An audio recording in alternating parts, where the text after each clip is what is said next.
Hi friends, இன்றைக்கி நம்ம பால் கொழுக்கட்டை பார்க்க போகிறோம். இந்த மாவு எப்படி ரெடி பண்ணுறதுன்னு நான் என்னோடய கொழுக்கட்டை வீடியோவில் காமிச்சிருக்கேன். அதோட லிங்க் டிஸ்கிரிப்ஷனில் கொடுக்குறேன், செக் பண்ணிக்கோங்க. இந்த மாவு ரெடி பண்ணதும் அதை இந்த மாதிரி குட்டி குட்டி பால்ஸாக பிடிச்சிக்கோங்க. இதோட ஷேப் உங்கள் விருப்பம் தான். கொஞ்சம் பெருசாக வேணும்னா நீங்கள் இதோட சைஸ் கொஞ்சம் பெருசாக்கிக்கலாம். இப்போ இந்த பால்ஸ் எல்லாத்தையுமே நம்ம கொதிக்கிற தண்ணியில் போட்டு வேக வைக்க போகிறோம். வாங்க எப்படி வேக வைக்கிறதுன்னு பார்க்கலாம். இதை அலுமினிய பாத்திரத்தில் தான் பண்ணணும். தண்ணி வச்சுட்டு அந்த தண்ணி நல்லா கொதிச்சதுக்கு அப்புறம் தான் நீங்கள் இந்த பால்ஸ் அதில் எடுத்து போடணும். இப்போ பார்த்தீங்கன்னா நல்லா கொதிச்சிட்டு இருக்கு. இதில் 1 கப் அளவு நான் நாட்டு சக்கரை பாகு சேர்த்துக்கிறேன். கொஞ்சம் தேங்காய், 3 ஏலக்காய் அரைச்சிக்கோங்க.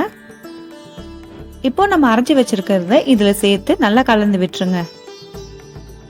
என் சேனலில் விநாயக சதுர்த்தி ஸ்பெஷல் நிறைய ரெசிபிஸ் போட்டிருக்கேன். அதோட லிங்க் எல்லாமே டிஸ்கிரிப்ஷனில் கொடுக்குறேன், வேணுன்றவங்க செக் பண்ணி பாருங்கள்.